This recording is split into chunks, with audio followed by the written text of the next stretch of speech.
রাধে রাধে। আজ আমরা শুনব এক গুড় ও শিহরণ জাগানো কাহিনী, শ্রীকৃষ্ণ ও সেই সময় থেমে যাওয়া মুহূর্তের রহস্য। দ্বারকার রাজপ্রাসাদে একদিন হঠাৎ অদ্ভুত ঘটনা ঘটল। ঠিক মধ্যাহ্নে সূর্য আকাশের মাঝখানে স্থির হয়ে রইল। সময় যেন এগোচ্ছে না, পাখিরা উড়ন্ত অবস্থায় থেমে আছে। সমুদ্রের ঢেউ মাঝ আকাশে জমে গেছে।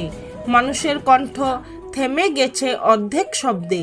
পুরো নগরী স্তব্ধ। কিন্তু আশ্চর্যের বিষয় হলো, এই স্থিরতার মাঝেও একজন মানুষ চলাফেরা করতে পারছিল। সে ছিল এক সাধারণ রাজরক্ষী, নাম তার গোপাল। গোপাল বিস্ময়ে দেখল সবাই যেন পাথরের মূর্তি হয়ে গেছে। ভয় পেয়ে সে ছুটে গেল রাজপ্রাসাদের অন্তঃপুরে। সেখানে সে দেখল রাজসিংহাসনের সামনে দাঁড়িয়ে আছেন স্বয়ং শ্রীকৃষ্ণ। তার মুখে মৃদু হাসি, চোখে গভীর শান্তি। গোপাল কাপা কণ্ঠে বলল, প্রভু, এ কি ঘটছে? সময় কেন থেমে গেছে? কৃষ্ণ ধীরে ধীরে বললেন, সময় কখনো থামে না গোপাল, কিন্তু মানুষের অহংকার যখন সীমা ছাড়ায়, তখন তাকে নিজের ভেতরটা দেখানোর জন্য সময়কে থামিয়ে দিতেই হয়। গোপাল বুঝতে পারল না। কৃষ্ণ তার বাঁশি তুললেন ঠোঁটে, কিন্তু কোনো সুর বের হলো না, বরং চারপাশে ভেসে উঠল মানুষের মনে লুকানো চিন্তা। রাজাদের লোভ, ব্যবসায়ীদের প্রতারণা, বন্ধুর বিশ্বাসঘাতকতা, সব কিছু যেন দৃশ্য হয়ে আকাশে ফুটতে উঠল। গোপাল লজ্জায় মাথা নিচু করল, কারণ সেও নিজের সুবিধার জন্য অনেক সময় সত্য গোপন করেছে।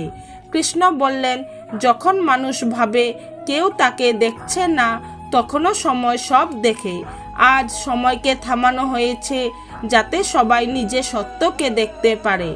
এরপর তিনি আকাশের দিকে হাত তুললেন।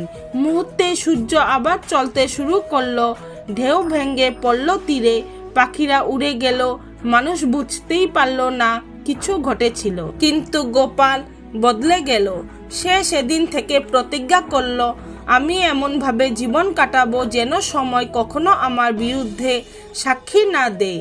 সেই দিন থেকে দ্বারকায় একটি কথা ছড়িয়ে পড়ল, সময়কে থামানো যায় না, কিন্তু সময়ের সামনে সৎ থাকা যায়। এই কাহিনী আমাদের শেখায়, আমরা ভাবি কেউ আমাদের ভুল দেখছে না, কিন্তু সময় ও ঈশ্বর সব দেখেন। যদি আমরা প্রতিটি কাজ সততার সাথে করি, তবে সময় আমাদের শত্রু নয়, সাক্ষী হয়ে আশীর্বাদ দেয়।